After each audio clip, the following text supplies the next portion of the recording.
Hello, everyone. This is a test, if you couldn't tell. Because this is the second time I try this, but I hope I got it right.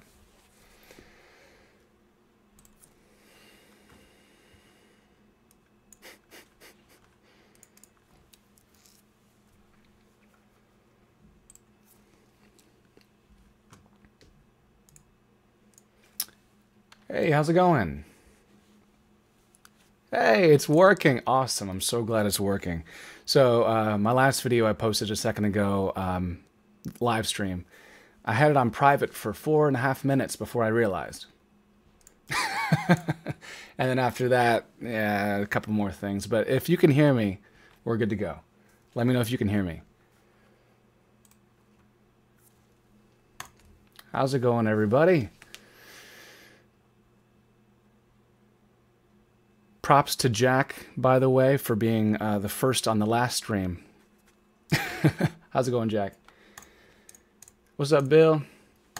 Oh, gosh.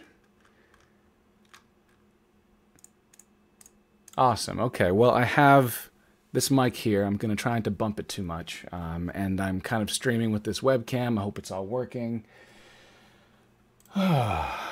Very good. Loud and clear. I like that. Yeah, there were a couple audio issues, too, that I was running into. I was trying to do this about an hour and a half ago and finally got this working. Yeah. So we're doing the No Shave November here. I was going to bring that up in the video, although not first, but since it's the first thing that actually came up in conversation, yes, No Shave November. Anyone else doing No Shave November? What am I up to? Well, I'm live streaming for the first time, at least face-to-face. So last Sunday, I did a live stream using the Mavic Pro. And so we were filming the nice colors of the autumn. We were filming at the lake over there at Bond Park. We were filming the sunset. So that was the second live stream. But this is the first one that I've done actually at my home to kind of see how this is. The signal, I'm sure, is a lot better. And hopefully we can put together a nice little live stream here. So happy Sunday to everybody. Let's see. Got a couple questions here already. What do I do when I get my Part 107? I do a bunch of commercial drone flying now, which is a really good time. And the fact that I can do that now is a pleasure, and we don't have to worry about doing that illegally. It's always good to fly as legal as possible. And so in that case, if you're flying non-recreationally, then you get your Part 107 in the United States. Now, sometimes I forget that Part 107 is just for the USA people, so I don't want to exclude everyone else in the chat here. I know we see a lot of people from the Netherlands, from Denmark, and that type of thing. So Argentina. So I don't want to exclude them, but I will say that in the United States, I am enjoying my Part 107 certificate. Owens Drones was asking how old was I when I started flying photography drones. That was only last year. I've only been flying drones probably less than a year. My first drone unboxing was like a couple days before Christmas last year. So we're talking 11 months, I suppose. FPV Fanatic does no shave forever. Now, I don't know how you can do that. I'm already kind of... like, we're only what is this? What is today? The 12th? And I already don't like the way it feels when I smile. Yeah. It's like you can already feel the hairs kind of rubbing against each other. That's just kind of strange. Anyway, yes, you can live stream from a Mavic Pro. Check out my videos I did last weekend. I actually live streamed twice with a Mavic Pro. Let's see. Shadow above lip November.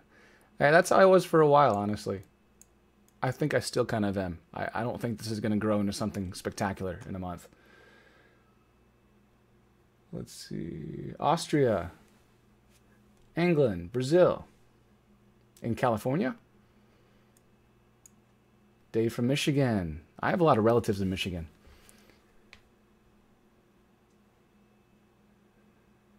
Trying to read your chats here. That's awesome. Yeah, Phantom 4 Pro. That's one of the really awesome drones. That actually brings me to one of my first topics I want to talk about today. I have a list of things that I was going to kind of start conversations with you guys about.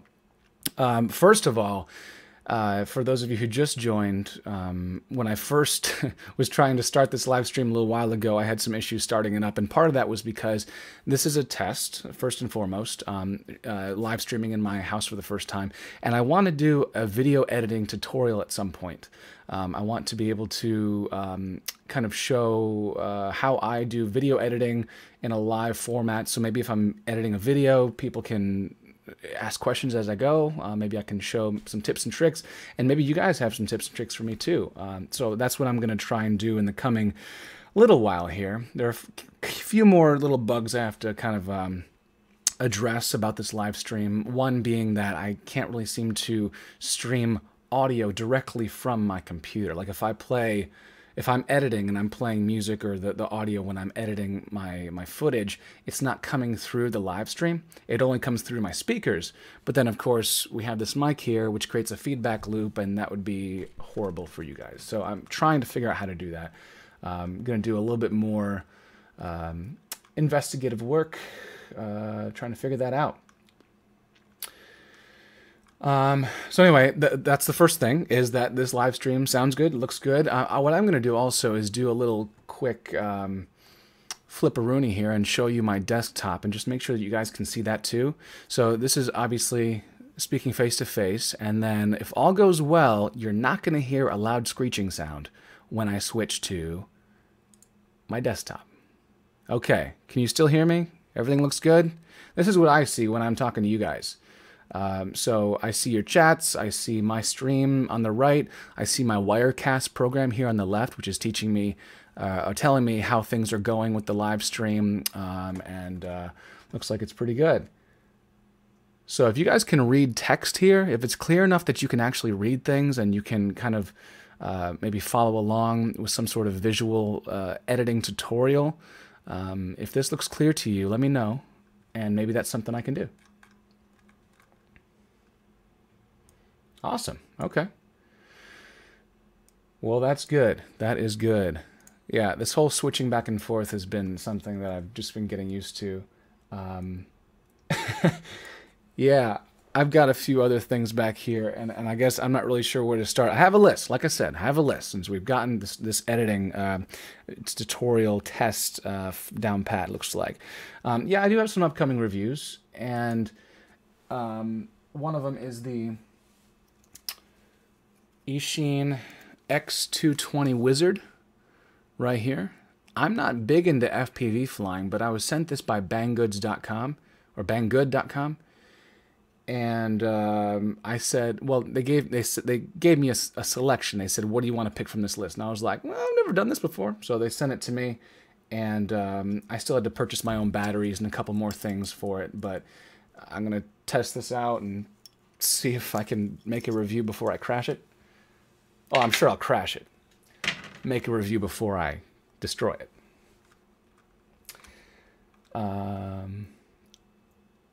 Yeah.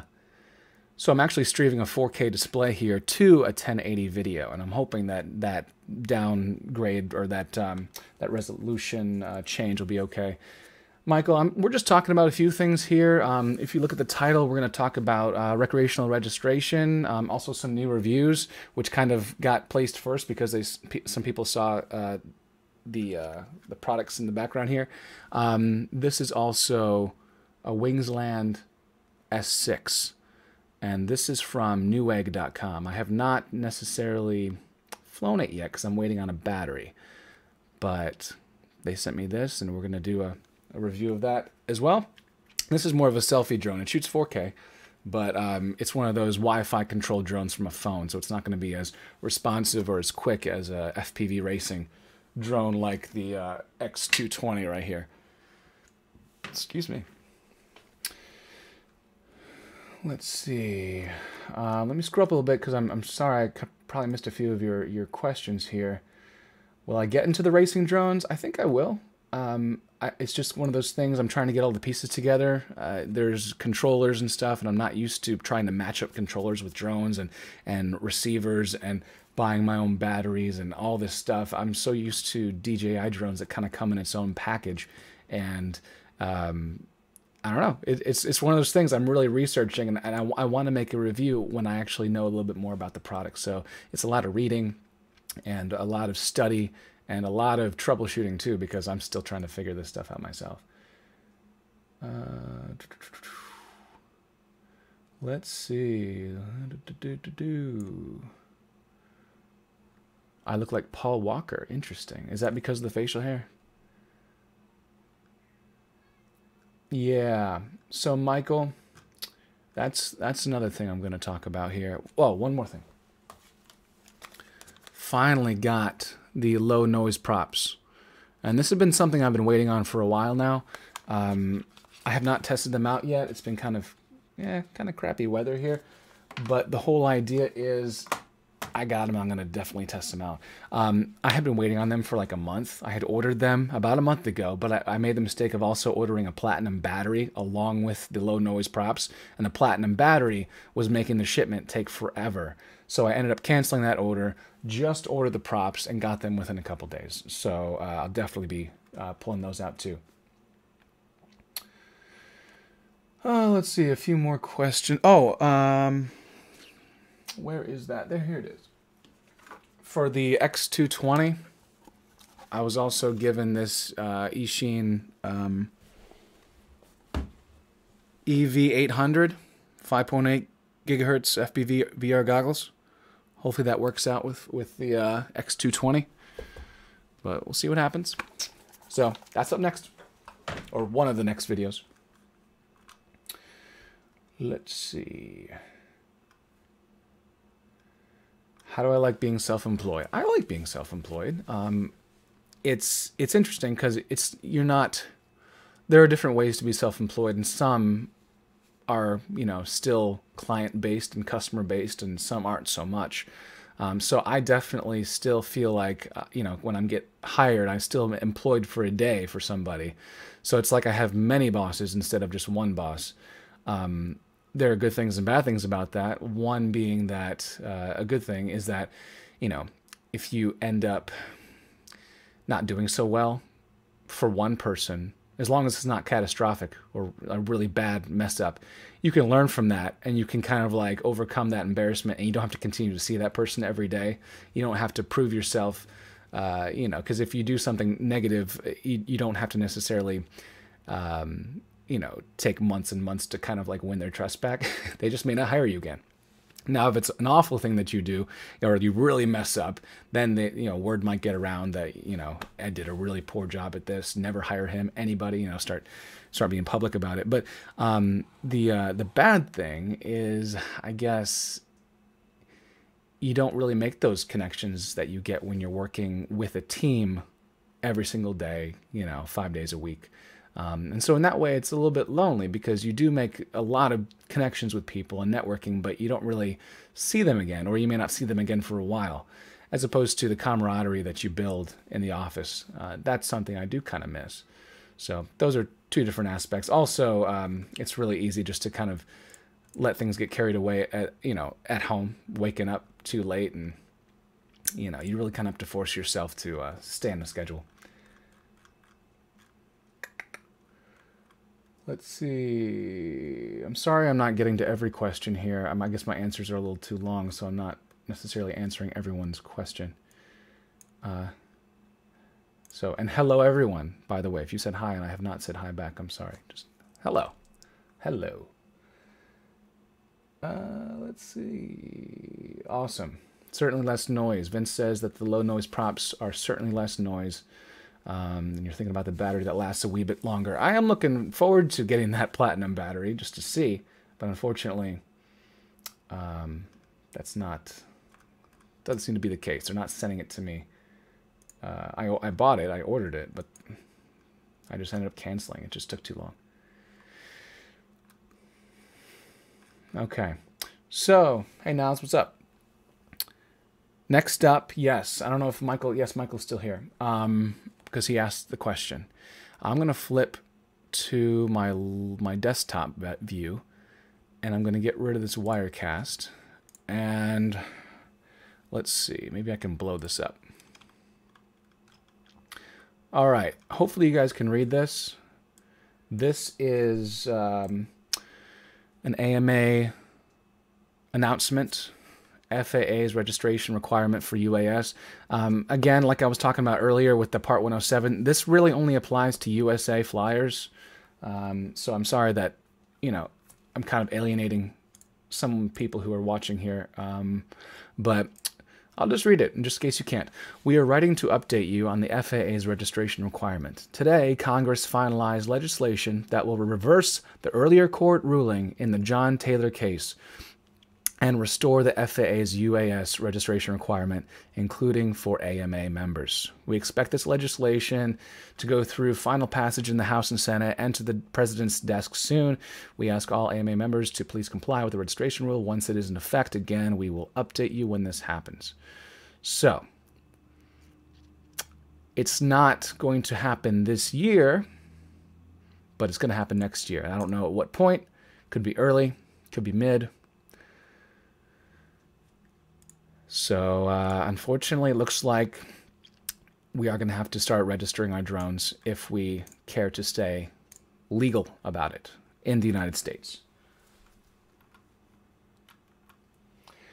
And I know a lot of people feel strongly about that. A lot of people feel one way or another about it. I think there are a lot of people who really don't want to register their drones, and I don't really want to start arguments about it because some people really feel strongly about it. But I did just want to let you guys know that this is the case, and I was informed by someone on one of my YouTube comments about this. If you want to read it yourself, you could probably just look up at the top there, amablog.modelaircraft.org, and it is a November 9th, 2017 announcement.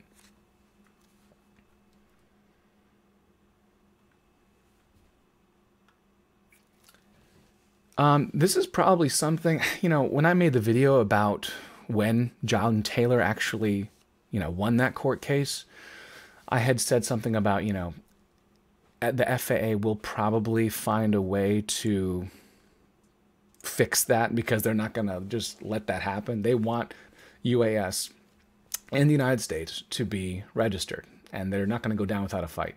So there were loopholes, and there was wording, there was interpretation, and it looks like the FAA is pushing this through, you know, the House and the Senate to have that wording clarified and to have the meanings and the interpretation concrete. And that was probably going to happen regardless. It was just a matter of time. And so, yeah, just wanted to let you guys know that expect that to happen. Again, right now, you still don't have to fly with a certificate number in your drone, or, you know, you don't have to register as a pilot if you're recreational. But it's going to happen. It's going to happen. Here, maybe I can post it. I wonder if I can post URLs to this YouTube chat. Let me see. Let me see if this works. Hey! Try clicking on that and see if you can go to it. Open a new page though. I don't, you know, don't get out of the live chat. See if you can click on the link and right click and open new tab or something.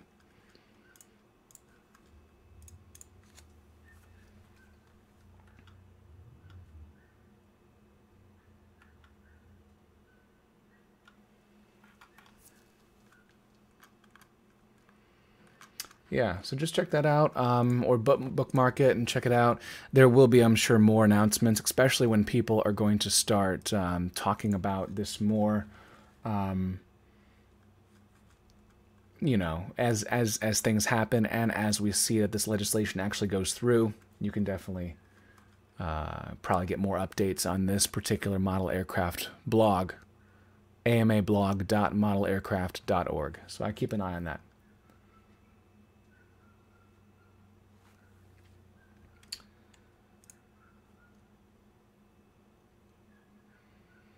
You're a recreational flyer, but you registered as a commercial flyer a few weeks ago. How does this affect someone like me? Well, as a commercial flyer, you still need to have those numbers in your drones. And the difference between registering recreationally and registering commercially is you register yourself recreationally and you put that number on your drone in a very accessible spot. If you're a commercial flyer, then you actually register each drone and each or I should say UAS. People have been getting on me about saying drone. Whatever. You have to register each UAS with its own specific, unique number. And that's $5 for each drone as opposed to registering recreationally, which was $5 per pilot. So that was a little bit easier. But if you're going to use those drones for commercial purposes, then you might as well keep those numbers in there anyway, even if you are flying recreationally. There's also always the possibility that if you're flying, recreationally and you take some awesome shots, you might sometime down the road find ways to monetize those shots, whether by selling them as stock footage, putting them into a video on YouTube that's monetized, placing ads in front of your videos, and then you're getting money, in which case technically that is commercial use of those shots. So not that I don't think anyone's going to be like looking at every one of your shots and saying, did you have a recreational drone? Did you have a certificate number on that drone? But regardless, I just keep mine in. It's no big deal. And I don't think it's something that I personally concern myself with too much.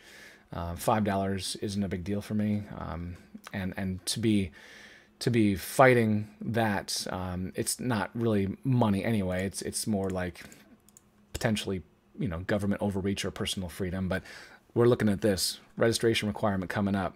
I mean, I'm not going to be the one to fight it. Let's just say that. All right, let's see. On to the next. Yeah, Ralph, I do need to shave, don't I? I wish I could shave, but it's No Shave November. My roommate is also participating, as well as a lot of his coworkers. Okay, we got a couple things. Nathan has asked a couple times what my computer specs are. I will answer. It is the processor is an i7. What is it? It's an i7 oh yeah, okay. An i7 7700K. Here, actually I'll just pull this up. Check this out. Local desktop. Bam! That's my processor. i7 7790K, 4.2 gigahertz. And then I also have 32 gigabytes RAM, I think. I have a GTX 1080 superclocked as my graphics processor. I have mainly solid-state drives in the computer, but then I have a RAID. I don't know if you might even be able to see it. This little blue dot. This is a RAID 5 LaCie drive. Or Lassie, or Lacey. I don't know how you even say it. I don't sell stock footage, but you could sell stock footage. There are different places. When I first got my HD camera, full HD camera in 2011, there were places like pond5.com. Might have been like a stock footage or iStock or stock something.com. There were a few others where you could actually sign up as a vendor per se, where you would upload your footage. It would get approved by the Pond 5 team or whatever, and then you could actually get a chunk of their sale. I'm not sure if that's still something that you can do, but a lot of what they were looking for was static images. So they didn't want panning, they didn't want handheld, they wanted static shots of different things that were generic, that people could use a lot of. They didn't want license plates. They didn't want people's faces unless you had a model release. They didn't want to have certain places where it would have cost you money or get you some sort of what am I trying to say here? When you try and get permission to shoot in certain areas, they didn't want any of that. They wanted to have stock footage that the most broad audience could use without trouble. And a lot of my stuff didn't fit the bill, honestly. And with drones, or UAS, I keep saying drones, I shouldn't care. I shouldn't care. Drones are drones to me. I've said drones for a year now. Drones. Flying drones is part of the appeal of that video, is the movement through space, high above or in inaccessible areas or whatever. So I'm not sure if they would consider that the same category or if they would accept the same type of thing. I don't know. But that's something you could always try out, I guess. And you could start at Pond 5, because I know I was personally authorized to post stock footage there back in 2011, although I just never did. I guess there is a bit of work to go through for not even guaranteed return on your time investment. So, but look into it.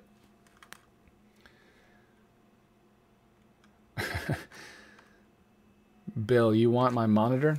I'm trying to sell a little tiny HD monitor for like $70, but it's got a scratch through it. But you said you don't want the broken one. Sorry, I got to keep this nice one.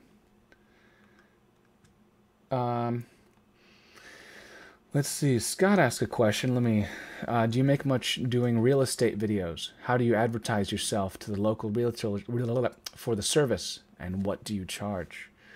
Well, a lot of it's been word of mouth in terms of how I advertise. I also post, there are certain local film, groups on Facebook and different ways I can post things. A lot of my work that I get is done through word of mouth from previous stuff I've done, which I guess I really hate to self-promote. I don't like that process of networking and plastering, posters and business cards and cold calls. I just don't do that. I don't. If I had someone working for me, perhaps, excuse me, but I can't stand that process. So it's been a slow process. I think I could have probably grown my business a lot faster if I was that type of person, but it's a very rare individual to be good at the networking promotion side as well as being creative and has the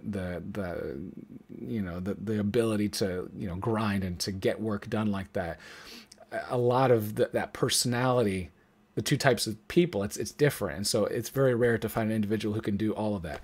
And so I've just been kind of working, and I've kind of seen it come to me, but it's been a relatively slow process, which is why I worked at a grocery store for most of the time since I graduated college up until when I got a job at a marketing group at a university. I worked at a grocery store 3 years after college. So, and I had my business the majority of that time. It was just kind of a strange in-between point. All right, let's see.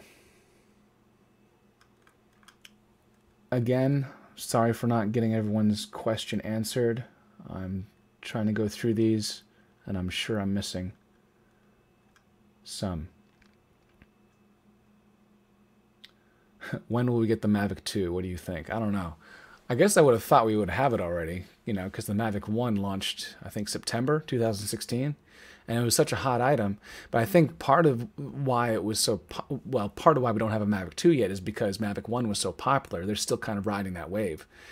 And I think the Mavic really fit in with a certain type of demographic, a certain type of audience, a certain type of market that it's still really taking advantage of. And the Spark, when they released that was kind of a different type of thing, So they had no intention, I don't think, to have the Spark, cut into any of the Mavic audience, especially because the Mavic, okay, it's $1,000, which is not affordable to everybody, but it's got at least changes in resolution and frame rate that you can adjust in the settings. The Spark had 1080 at 30 frames per second. So that was a completely different thing. So yeah, I'm waiting for the Mavic 2 as well. It's just like, I wonder if they're trying to gather a little bit more information on what people want to see improved on the Mavic, because it's as portable as it needs to be. I mean, it's portable for what it can do. It's amazing in size. It shoots 4K. Well, we're not going to see 5K in a drone yet. We don't even see that in the Phantom 4 and stuff like that. We only see that in the Inspire and even the higher end Inspire cameras. And some of the other things, longer battery life and quieter, we're seeing that as just upgrades that we can apply to our current Mavic. I don't know. What are some things that you want to see in a Mavic 2, guys? You tell me.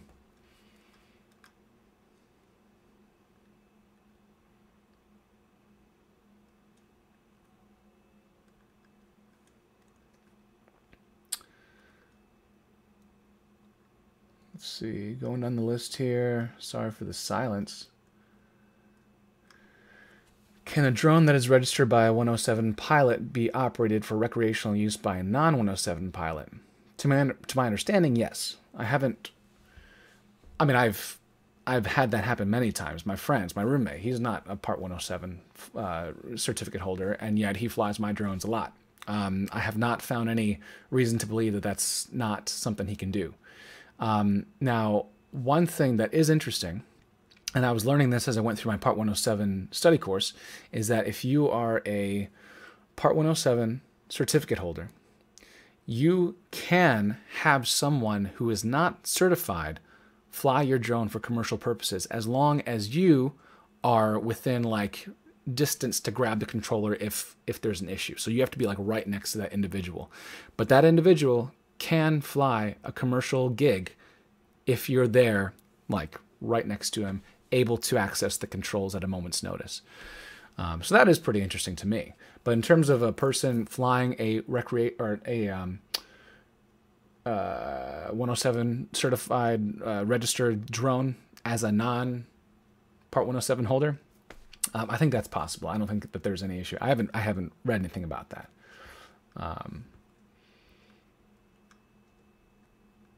Let's see.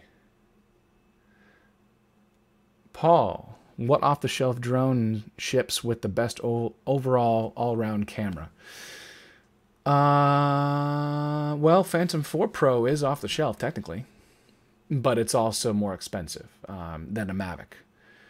But you get the same resolutions. The Phantom 4 Pro does have the 60 frame per second recording feature at 4K, which you really can't beat. And better 60 frame per second 1080 recording. The Mavic Pro does not have good 60 frame per second 1080 recording. So that comes down to your budget, though. I think that the camera of the Mavic is good for a lot of recreational stuff. And if you're looking for good quality imagery, I think that on a good sunny day, you'll be fine. I think the Phantom 4 Pro wins out when you get into later in the day, you know, like right before sunset, things are getting a little bit darker. That's when you run into quality issues a lot.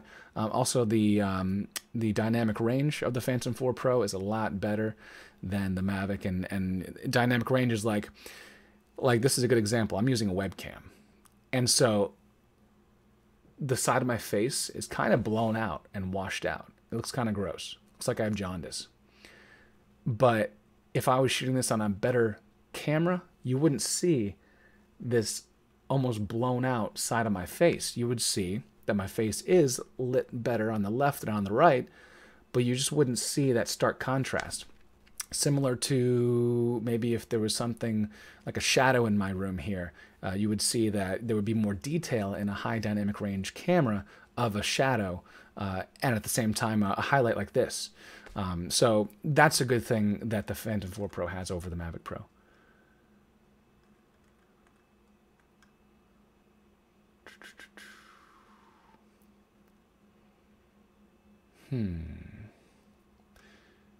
Vince would like faster frame rates on the Mavic Pro. Yes. I think that'd be really cool to have like something like a 1080, 120 frame. That'd be really cool. Bigger camera sensor on the Mavic 2? Well, you'd have to probably get a bigger camera. And I'm not sure in terms of portability or how the Mavic is set up. You know, like a bigger sensor size is size. So you might be running into just how things can be built and how small they can make things. But that is a good option. Where am I in 10 years? I don't know. Does anyone have a crystal ball?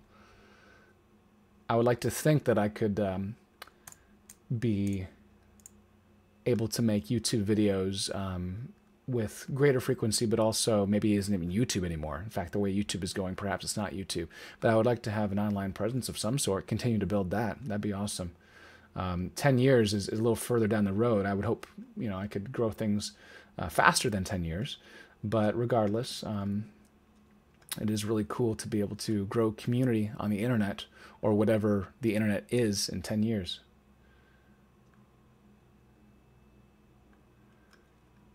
How about more flight time and more speed for the Mavic 2?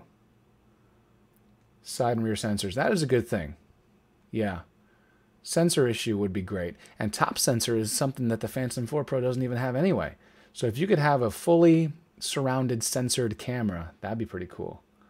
Bill says he loves his Phantom 4 Pro. I do too. Unfortunately, oh, okay. Well, I know there's more questions, but that was another thing I was going to talk about. My Phantom 4 Pro has been shipped to DJI. In my update video that I posted about a week and a half ago, excuse me, I had said that it had a stress crack in the arm. It was the rear right arm of the drone. There was a little crack in the shell, and it was kind of threatening the structural integrity of the drone. And I said in the video that if I get this video done before 5, I'm going to take it to a local place. They're going to look at it and see if they can repair it. Well, I decided to wait because I forgot that I had DJI Care Refresh for the Phantom 4 Pro. And I called that shop and I said, can you do anything with that? Like, or does that mean I have to send it into DJI themselves? You know, can you do that repair or the replacement under the Care Refresh plan? They said no. So I actually sent it in to DJI under the Care Refresh plan to get it repaired. And I'm hoping to be able to make a video on that process to see if it went well for me. Because I know a lot of people, first of all, a lot of people don't know about Care Refresh when they buy a drone. And there's going to be a lot of people coming up Black Friday and then into the holidays with Christmas. A lot of people are going to be buying drones, and not even just the Phantom 4 Pro or the Mavic Pro, but just DJI drones in particular. I think it'd be really good to, you know, to spread the word that the Care Refresh plan is a really good idea, and that if you crash your drone, you can get it repaired or replaced for a minimal charge. So anyway, I'm going through that process. I'm going to document it, and when I get it back, I'm going to show how long it took, the status of the drone now, and where we're at in terms of Care Refresh, having used one replacement already. So that's coming up next too. That'll be in one of these videos, hopefully this week. I want to get it done before Black Friday because people are going to be purchasing things. I don't know if DJI is going to have a sale or not, but it would be just good to get things talked about before then.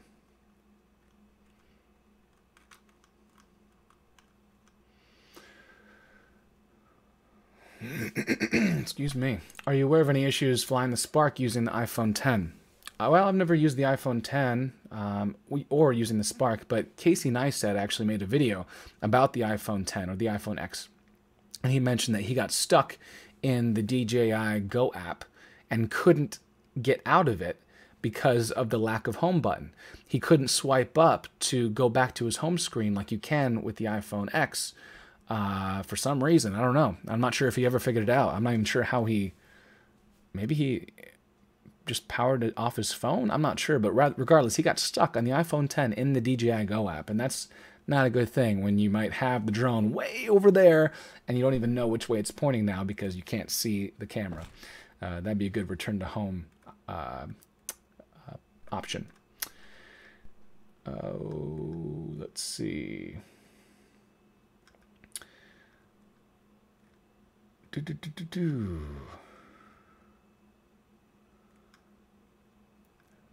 Should I buy the Mavic Pro? Is it worth it? Yeah, it's worth it. Well, is it your first drone? Because I think it's a good first drone. Is it worth it for shooting a movie? I don't know. You might think of something a little better than that. Who knows? Who knows? It's up to you and what you like. Where do I see my identity online? Aside from what I do, living for a camera, do you see yourself as a YouTuber, videographer, or a model? You should be a role model on YouTube? Well, I try and be a good person. I try not to curse, and I try not to do a bunch of crazy, you know, stuff, borderline illegal on YouTube. So I think I could be considered a role model, I hope. But I don't know. Like, Wait a second. I'm trying to see. Okay. Yeah, I don't know. See myself as a YouTuber. I think I see myself as a YouTuber, but when I'm introducing myself to people, I introduce myself in ways that fit the scenario. So if I'm at a wedding, I'm going to give them my wedding videography business card, and I'm going to talk that up because I want more business. But if I'm, at a function that could be considered drone related, or could just be like a meeting where we're talking about that type of thing, I'm going to give them my YouTube business card. So it's really up to the context of the conversation and how I meet people. Although eventually I would like to kind of transition more to being a YouTuber in terms of how I feel, how I come across, how I act, how I meet people, and how I want to be considered as people meet me and talk to me. So that'd be really cool. And I'm not saying like how I act is in like, hey, what's up, guys? Woo! Like how YouTubers are sometimes. I'm not talking about that. Let's see. Oh, I saw a question. I hope I didn't. Okay, Tom Gilmore asked, what's the difference between refresh and care? I have a little screen to show you. A screen. All right, let me flip to my desktop here.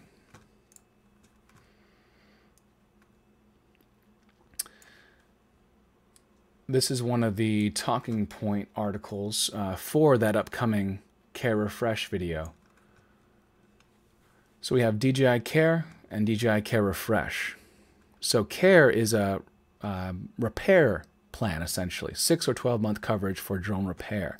Care Refresh is replacement, and I didn't actually know this up until recently, what the difference was. So Refresh allows you to replace for a relatively minor fee up to 2 drones for the 1 year of coverage that you purchase.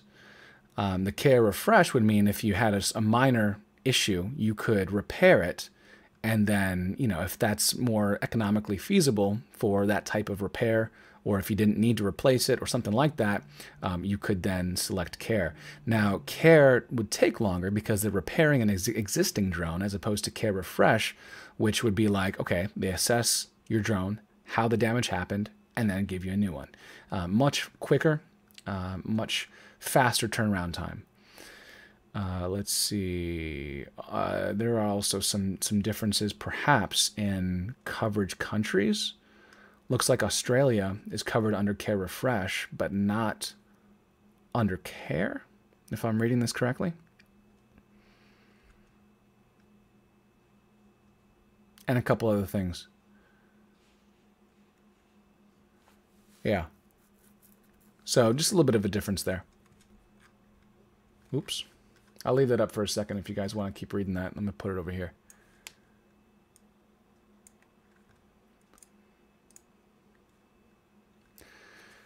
No, Tyson, they do not come with Care. Care is its own purchase as well. Care Refresh is its own purchase. I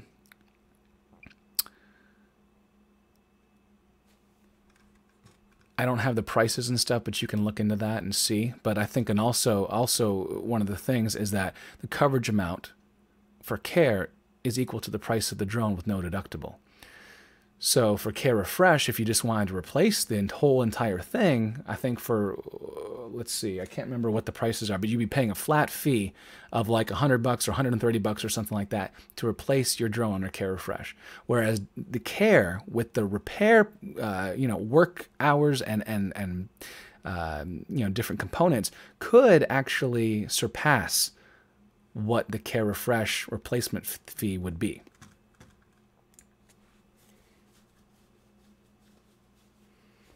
That's interesting, David. I'll be making a video about this. See ya, Owen. I'll be making a video about this in the coming couple days, and I will be reaching out to DJI to clarify some things so that I don't tell you guys a bunch of lies.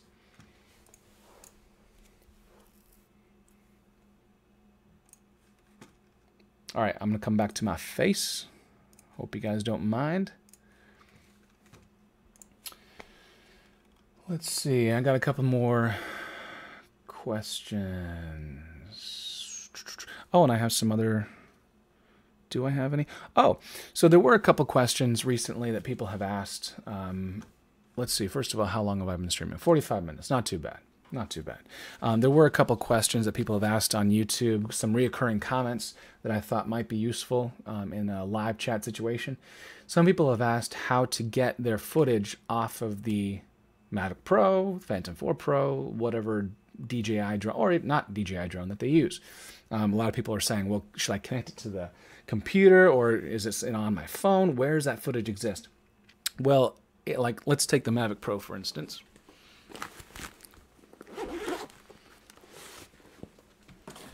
Let me scroll down here.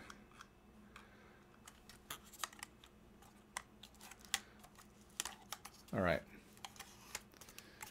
If you look, this is no surprise to anybody. There's an SD card right there, and it houses your footage. You record, it goes right to the camera. Might also record to your phone, or I'm sorry, it goes right to your SD card. It might also record to your phone and maybe a lower resolution or something like that. But your highest quality, best footage comes from this little guy right here.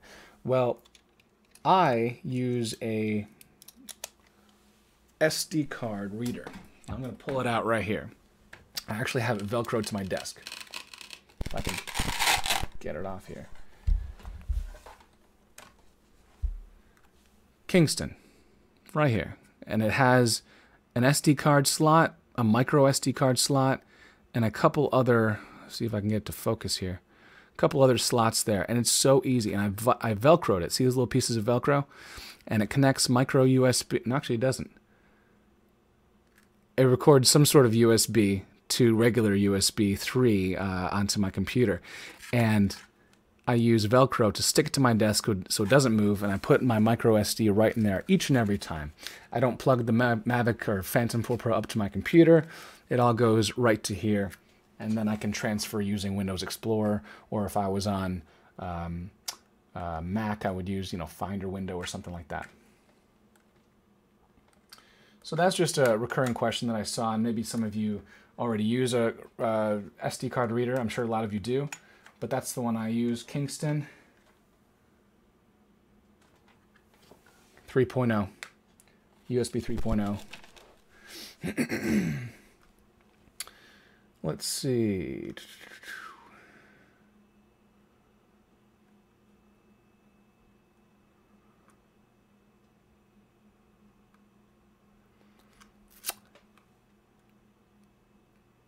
There are some good questions about, can you get the Care after you sign up for Refresh?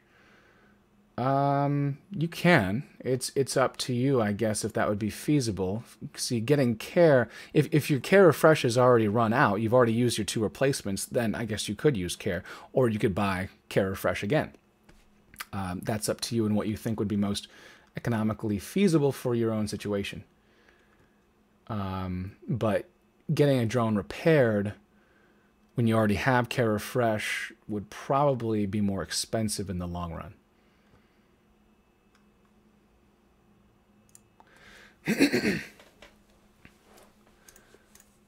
a little drink of water here. That's USB type micro B. Thank you. A little too close to the water on the one you watched recently. Yeah, that was a test. But hey, gotta live life on the edge. The water's edge.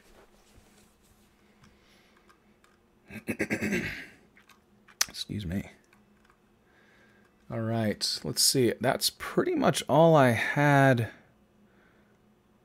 to talk about. For those of you who haven't been around very long, I would suggest you check out this link I'm about to purchase again. I'm about to post again.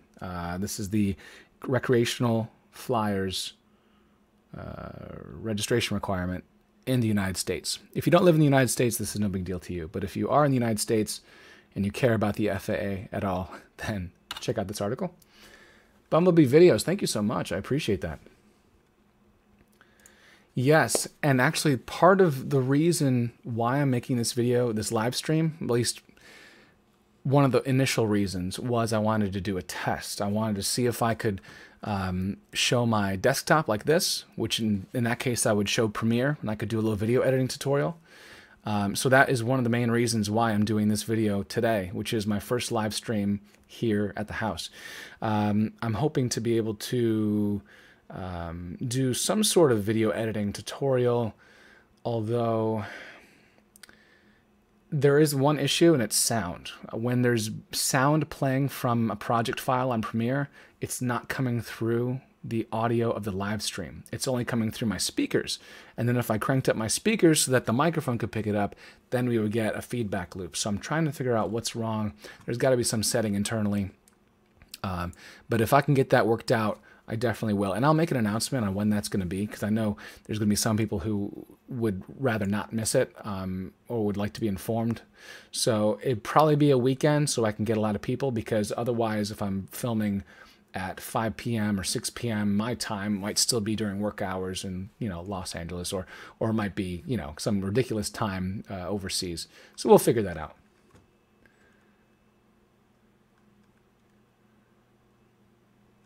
Wow, Ryan Bisco Barnes, thank you so much. You didn't add a comment, but I do appreciate your support. Very generous. Thank you so much. And I think it's a great thing that people can support people on the internet. I support a lot of my favorite YouTubers as well. I was about to wear a shirt of one of my other YouTubers. I decided it wasn't really meshing with the background, but some of my favorite YouTubers, I buy their t-shirts and stuff, and I just have a great time with it. So I love supporting people, and I think that's a great thing about YouTube and the community, is the ability to support everyone. And it's just it's a great way to get information as well. It's a great way to get inspiration, to learn something new. If you're trying to learn something, go to YouTube. It's everywhere. So, Ryan, thank you so much. I am humbled by your generosity.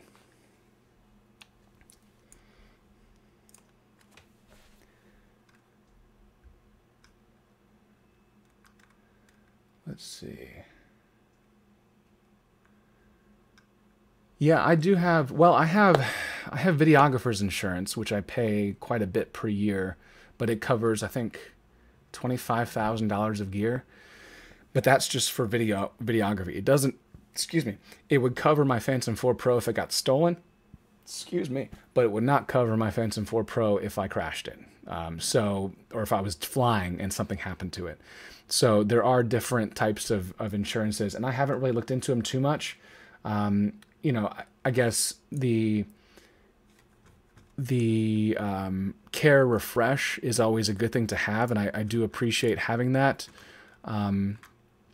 The only way that you wouldn't be able to use Care Refresh is if you lost it in a lake or someplace where you couldn't retrieve it, because that is one of the stipulations for Care Refresh, is you have to be able to send it back for them to inspect it and to see what happened or the damage and your explanation for it. If you lose it in a lake and it sinks to the bottom, you're not going to be able to take advantage of it.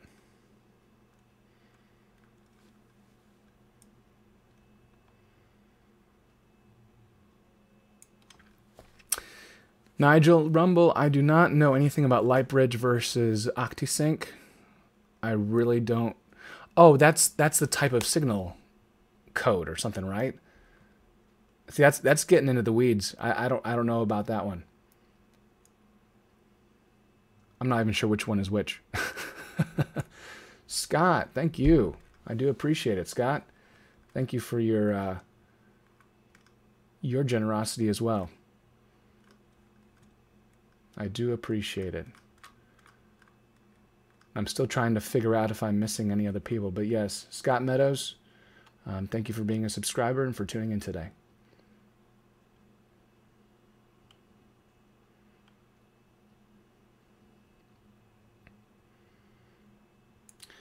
Tyson asks, how many terabytes do I have on my computer? Do you back it up? If so, how? External drive?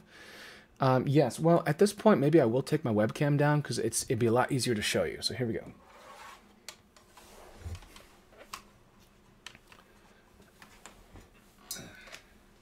Okay, that is my Lassie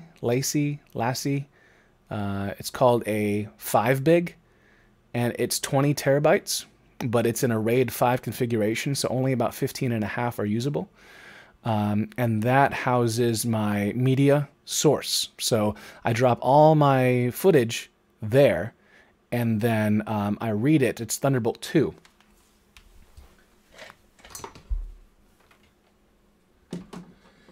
So that's about 14 gigabytes of usable storage, and then I have some regular hard drives in the computer itself that I just use as backups. Now, RAID 5 by itself is a backup. That's part of the appeal of a RAID 5 is that, you know, if you lose one of those 5 drives that make up that RAID system, you don't lose all your data. You can just pop in another drive, and then it repopulates and creates its own array again. So you're not going to be out of everything. Now, if it was a RAID 0, that means that all the hard drives would spin together as one unit. But if you lost one of those 5 drives, which is likely, because it's 5 times as likely to lose a drive if you have 5 together, then you would lose everything. So RAID 0 as your backup solution would be horrible. Although RAID 0 would be fine if it's a media source and you do have a backup solution on top of that.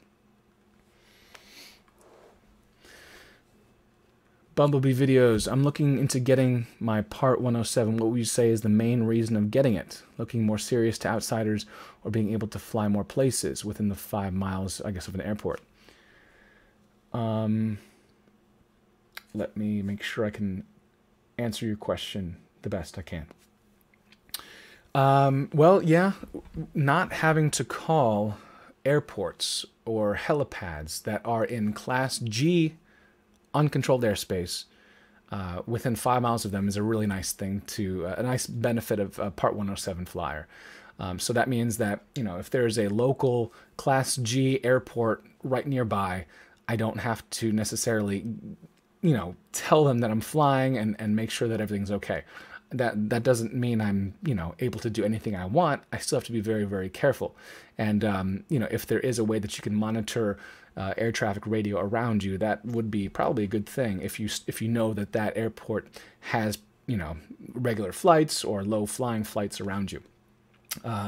However, other than that, you know, I think my main concern would be flying commercially. So if I'm on YouTube and I'm making videos and I put an ad before them, which if you guys have probably noticed, most of my videos have an ad in front of it, and that just continues to help support me as I make these videos. That is going to be probably something that you would need a Part 107 for if people were to look into you and investigate. Would they? Probably not, because there are millions of YouTube channels and they can't, you know, stay on top of everyone. But I guess to be in accordance with the letter of the law in the United States, Part 107 would be necessary for non-recreational flying, including making monetized YouTube videos. So that's a big thing for me. Sam Hertica. I should know your last name by now. I'm sorry. Are you still here, Sam? How's it going? I'm surprised you're not here.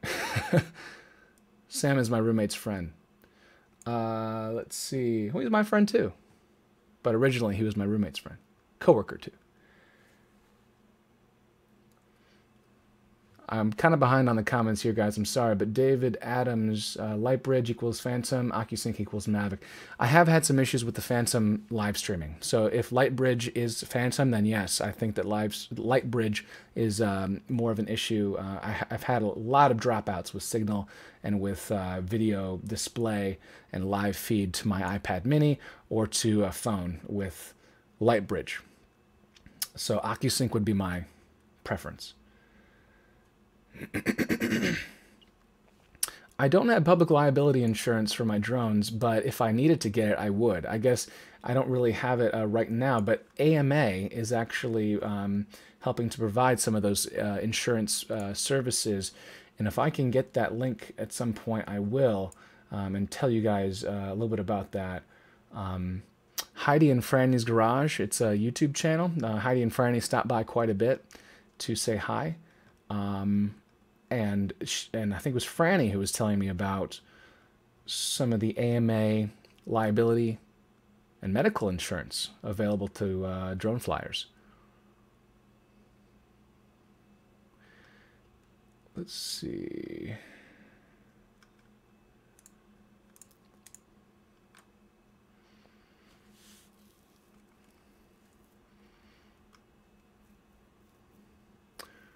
Just going down the list here, guys.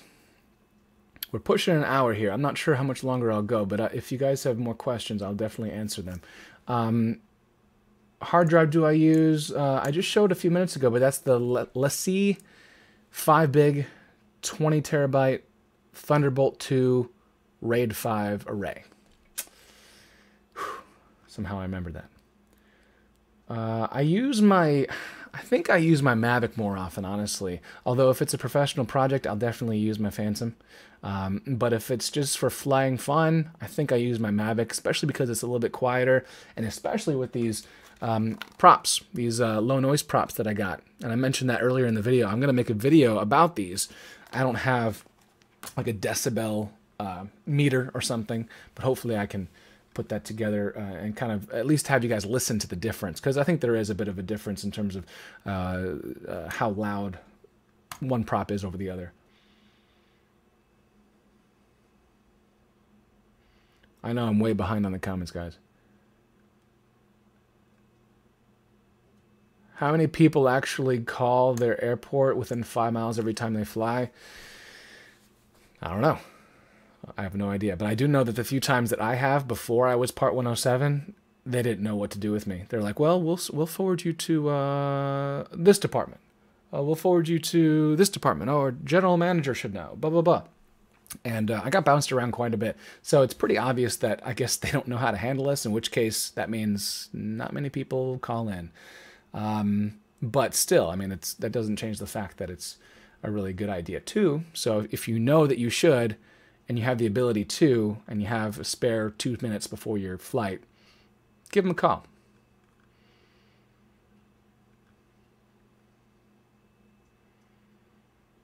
Yeah, definitely. When you start recording in 4K, the amount of terabytes get filled up so quickly. Yeah, that is an issue. Shooting in 4K is always a little bit more difficult to store footage and files, and especially if you want to keep it. A lot of my vlog stuff, I don't really keep the raw footage after a while, unless it's really important to me. But otherwise, it's just too much. And I think I made a video earlier this year about how costly it is per terabyte to store, or I think it's a gigabyte, to store indefinitely. And yeah, I mean, it can be upwards of $50 every week or two, depending on how much video you shoot, just in terms of sheer amount of hard drive space you have to have.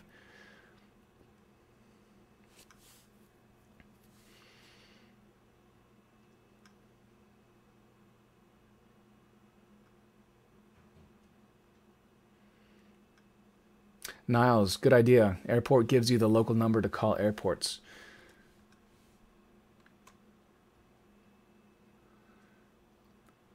Thunder and Lightning, what's up? This is a shout out to you, Thunder and Lightning.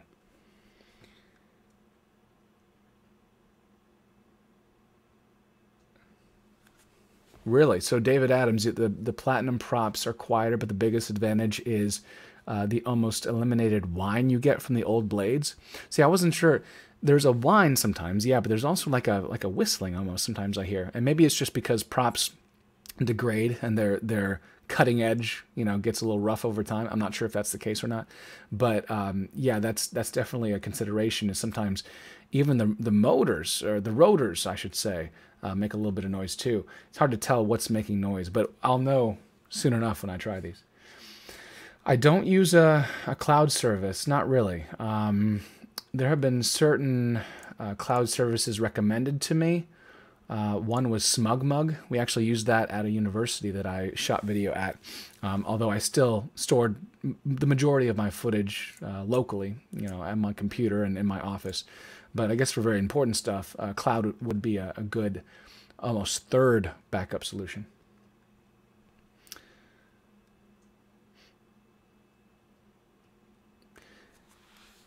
Yeah, Bungle Bush, I think it's more just a formality in some cases. they might advise you to do certain things, or they might advise you not to fly in certain paths. But honestly, if it's still Class G, there's not a whole lot they can tell you not to do. Your call is more of a notification. It's not a request for authorization. It's not a request for authorization. That's interesting. So the whistle goes away. There you go.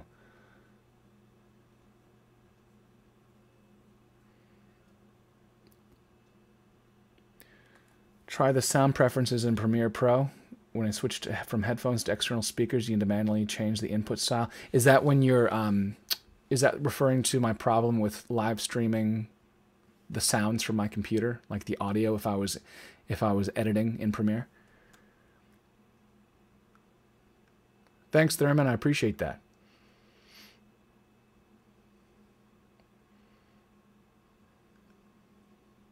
Dimitri, yeah, before you fly sticks a lot for me. I prefer air map.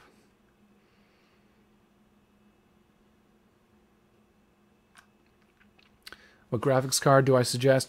The 1000 line. So if it's like the 1070, the 1080, those work really great. Oh, I should say GTX 1080. So this is NVIDIA GeForce GTX 1080. That's what I have. Now that's a little bit higher end. You could get by with a 1070. You could also probably get by with a 980 or a 970. I used to use those quite a bit. I'm an NVIDIA guy. I don't like AMD very much. If you're using Premiere, then you could really utilize those CUDA cores of the NVIDIA GeForce GPUs. So I do appreciate those. AMD I had for a brief time when I was working at a university, and I just didn't like them.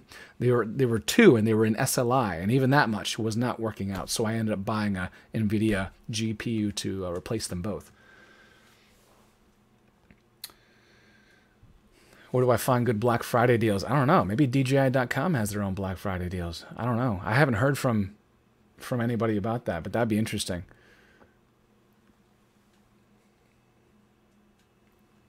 Yeah, Ryan, I saw that Tom's Tech Time. He was really discouraged. He was about to fly and make a video, it looked like, and he was in his car, and he's like, you know, they told me not to fly, and it's like, he can't fly anywhere. And it's really frustrating for people. It's really frustrating in Canada right now, and I hope that United States doesn't become such a frustrating place to fly. There are certain places in the U.S., like you know, certain places, I'm sure New York, Washington, D.C., where you can't even fly at all. Just, you know, especially Washington, D.C. Washington, D.C. is just one big no-fly zone. Yeah, very difficult.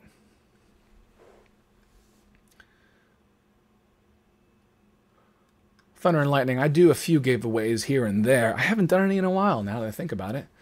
I should. Good idea.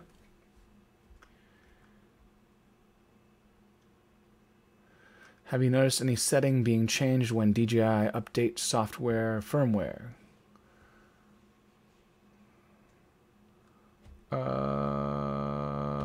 Oh, so you changed the prop guard settings when you had prop guards and you had wobbly flight? I'm not sure if I answer or if I understand your question. Yeah, the GTX 960 is not gonna do a very great job. 970 would probably be the minimum, but 980 or 980 Ti I actually had good results with. Bumblebee Videos, your Twitter handle is Vespa Videos. Awesome. Thank you for letting us know about that, Bumblebee. Oh, and Niles, appreciate that. I do appreciate your generosity as well. As I said before, it's great to have such a supportive YouTube community and a community that can support each other. A lot of people, you know, come to these videos for questions. They have questions, they want answers, and then I seem to see a lot of people, you know, starting these great conversations in YouTube and answering each other's questions before I can get to them. So I appreciate that it's a community here and a community that's so supportive, and it's very evident by your donations here. So I do appreciate that, Niles.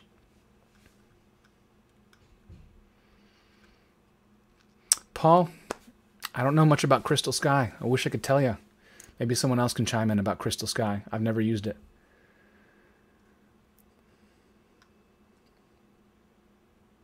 All right, Tyson. Thanks for stopping by. I appreciate it.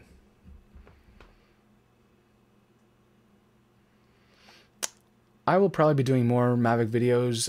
Well, my first Mavic video is going to be about these props. That's the one up next, these low noise props. So keep an eye out for that one.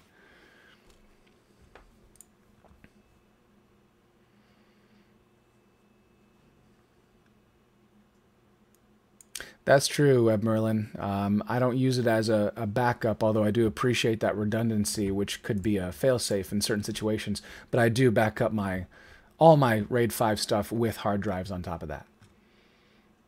I appreciate that, Niles. I appreciate you helping me, and I'm glad I can help you.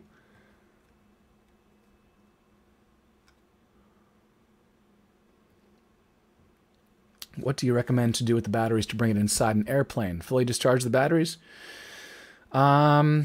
Maybe someone can chime in about that one too, but I have not been told whether the battery should be just discharged or not. I do know, however, that I would not check batteries of any type from the Mavic or the Phantom. I would always bring them on carry-on. I think that if you were to be putting them in your checked baggage, you'd have some issues because of pressure and climate control and all that for different airplanes. You know, I don't know all the intricacies of how cargo holds work and stuff, but I do know that having batteries down there is a no-no. And even if you know, maybe there'd be no issue physically, or, you know, maybe they wouldn't explode, you'd still probably have some issues with TSA if they were to be seeing that. They might refuse your bag regardless.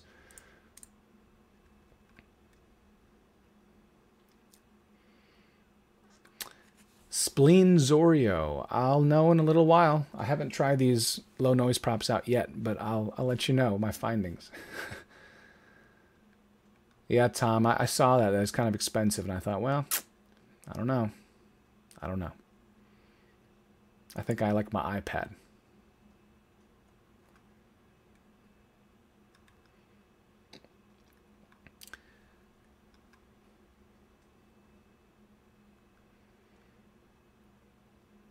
Thanks, Dimitri. I appreciate that.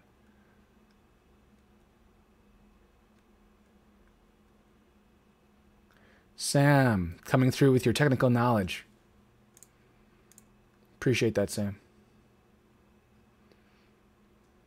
I'm just tickled to death that you're still here, Sam.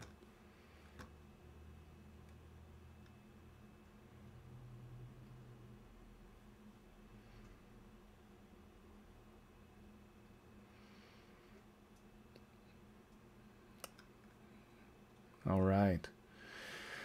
Well, guys, we're pushing an hour and 15 minutes. I think that's probably good for me. I'm really excited that I've been able to answer some questions, go through some updates, give you some information too. And I'm going to keep this up so that when I end the live stream, it can be viewable. And I do appreciate everyone who has super chatted. That's awesome. I really appreciate that. And this is my first live stream at the house, so I'm glad that it's worked out, and I will be doing a video editing tutorial in the future. And thank you to everyone and all of your support.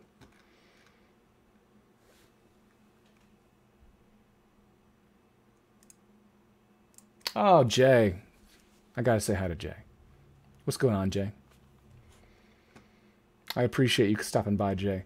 Jay has an awesome cooking channel. At first, he had a channel that had a lot of different cool things about cameras and drones and photography, and then he just started up a new channel about cooking. What's it called, Jay? Something. Let me see. I wish I could know it off the top of my head. Jay, call out your channel.